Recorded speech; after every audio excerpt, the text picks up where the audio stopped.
Hi, I'm Mark Jardine and this is Sail for Gold Live. Today in Rio sees the men's and women's 470 medal races.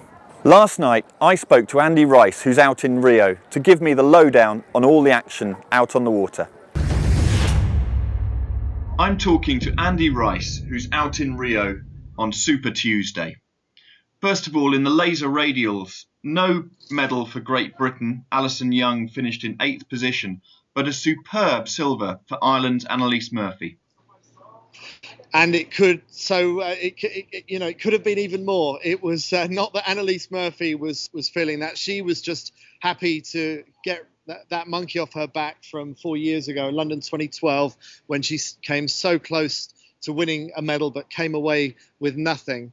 And it was so good to see her celebrating that silver medal. Marit Bouwmeester making up for her disappointment, relative word really. Ago, this time she got the gold, and then Anne-Marie Rindom of Denmark getting her first ever medal, the bronze. So all three of those actually were really, really happy with what they come away with. That was nice to see. And again, in the lasers, no medal for Nick Thompson. He had an outside chance going into the race, but it wasn't to be. But what a battle at the top between Tom Burton and the Croatian Tonči Stepanovic.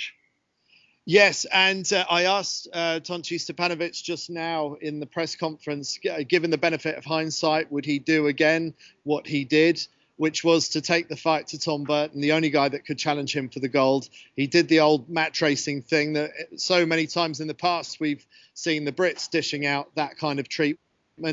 Ben Ainsley most famously to Robert Scheidt, and also Ian Percy has used it. And Paul Goodison has used that tactic. Well, it didn't work out for Tonči because the Australian Tom Burton managed to turn the tables on Tonči, and it was the Croatian that was given a penalty off the start line. He was way last coming off the start, and unfortunately never managed to really recover from that. So Burton managed to get the gold medal. Meach from New Zealand managed to get the bronze, and Stepanovic had to be satisfied with silver, but he said the further he got away from that race, the more he looked back on it with satisfaction, because he has become the first ever sailor to win an Olympic medal for Croatia. So that still is a historic achievement by him. And then moving on to the Finn class, Giles Scott already had confirmed his gold medal, but he still went out in style, a second place in the race. And also a superb race for Caleb Payne of the USA, who got through and got a bronze medal. Yeah, he did what he needed to do, and fortunately everything else fell in his favour as well, because the Croatian that could have been the very next Croatian to win a medal for his country started off the day in third place, but it was all very close on points. Giles Scott accepted because he was off and gone. But actually the interesting thing was that the other 9 competitors in that medal race all had a shot at winning a medal today, but Caleb Payne, he was 4th going into the race, and he did what he needed to do. He kept Giles Scott at bay. He won that medal race, and well, that was another monkey off her back, and this time it was USA who came away from London 2012 with no medals whatsoever, which seems inconceivable for such a great sailing nation as the USA, but he at least has guaranteed that they don't come away empty-handed from Rio 2016. Moving on to the NACRA 17s. Again, Ben Saxton and Nicola Groves didn't have their best race, but tell me a bit about the gold medalists and the backstory there. Yeah, this was the biggest story of the day. Going into the race, the gold medal position was with Argentina, but it was very, very close on points, as it has been all week. This has been one of the most fascinating classes to watch all week, because no one's been running away with it. But Santiago Langer, age 54, the oldest competitor in the sailing competition here, a double medalist from Tornado days, was hit by cancer a year ago, had half a lung removed, recovered from that. Originally set out on this Olympic campaign as the coach to his sons, who have been competing here in the 49er for their very first ever Olympic Games. And I think he got a little bit bored along the way and thought, well, actually, I'm finding this too stressful, this coaching my sons, and maybe I should just spend do a NACRA campaign as well. So he managed to find a good crew in Cecilia, and they've been chipping away at a fairly short campaign, probably only 18 months, less than 2 years. And lo and behold, it was a strange medal race. He got a penalty off the start line, which he feels was a bit unfair, but he took a penalty there, and then down the final run, he was given another penalty, and yet somehow he did just enough in that race to cross the line. I think it was in 5th or 6th. And he ended up winning the gold medal by a single point from the young Australians, Jason Waterhouse and Lisa Damanin, who also, they finished on equal points with the Austrians, but it was only through the fact they'd finished one place in front of the Austrians that the Australians won the silver medal. And so again, we had a situation where all three of those medalists were just incredibly happy to come out with what they did. And well, I mean, the press conference that we had just now with those three medalists was the longest and the most interesting and the most emotional, because the story of the games now, unfortunately, it's not Robert Scheidt, who just missed out on getting a 6th Olympic medal in the laser. Instead, now the big story is Santiago Lange and winning that gold medal for Argentina. It was an extraordinary race to watch, and we had our hearts in our mouths a lot of the time. And just to see the race finish with 1 point separating the medalists was extraordinary. Yeah, that's been my favourite bit of an extraordinary day. We were expecting Burling and Tuke to wrap up the gold medal, and they've done it. 24 points, exactly the same margin that Giles Scott went into the medal race by winning by. They seem to have done this with ease. Yeah, they've done it with 2 races to spare. No one else is going to achieve that at this Games. And, I mean, this is such a fluky venue, and it can't be underestimated how difficult this has been for the favourites to justify their status as favourites in such a tricky venue. But you can't put anything in the way of these guys. They just seem to be unstoppable and have been for the past 4 years. But the crazy thing is we've had such a big day today.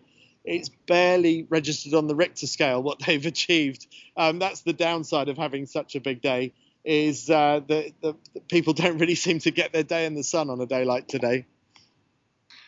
And the Brits, a superb day for them, carrying on their great second half of the regatta, and now just 10 points off the bronze medal position. And this is the time when you thank the stars that you are in a venue like Rio, because suddenly those kind of points margins, they look doable. If anyone was watching that NACRA medal race today, you know that anything can happen. And that's what Dylan Fletcher and Alan Syne will be telling themselves as they go into that race. It's a great position to be in 4th place. You've got nothing to lose. You've got every reason to attack the position they're in. So the very best of luck to those boys. It's quite possible that they could come out of the medal race with a silver medal. Yeah, you just can't rule anything out in this venue. So, let's keep fingers crossed. That could be an incredible turnaround, because they were really struggling in the early phases. And sadly, on the 49er FX course, Charlotte Dobson and Sophie Ainsworth just out of range of getting a medal in the medal race now. Yes, but they shouldn't be disappointed. They didn't come here as one of the favourites. I reckon they finished about where they should have done. I think they should be very happy with that. I hope it's sufficient incentive for them to want to carry on next time towards Tokyo 2020. But that's still a very good performance, because ahead of them, there are some teams that have really been knocking in some very good performances. And we have an extraordinary scenario lining up in that medal race. And then moving on to the 470s. A superb day for Hannah Mills and Saskia Clark. A 20-point lead going into the medal race. All wrapped up? Well, I say this is one of the complications of the medal race. And yes, in one sense it is. But no, it's not absolutely nailed on, because the weird thing is, here's the reason why. You wouldn't believe how many sailors have failed to turn up for the equipment check and the sort of the rubber stamping to make sure that their boat is all race legal for the medal race. It's just a formality. They're told where to be and when to be. But we've had, I think, 4 different teams fail to turn up in the last 2 or 3 days, and they've been given 2-point penalties. And in one case, the Argentinian laser sailor, because he didn't turn up at all, was given a 6-point penalty.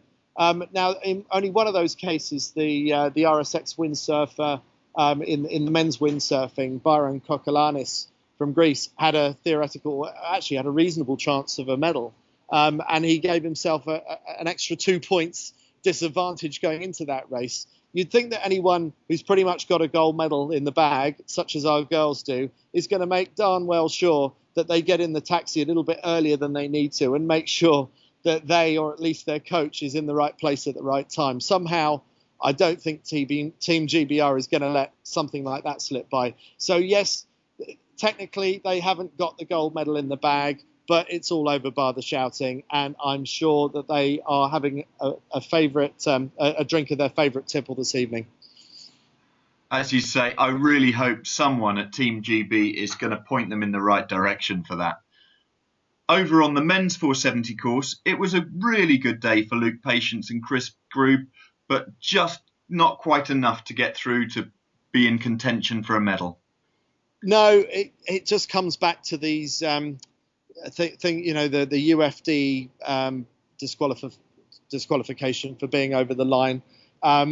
Considering the sort of the torrid build-up that they've had, it's not been the smoothest of build-ups.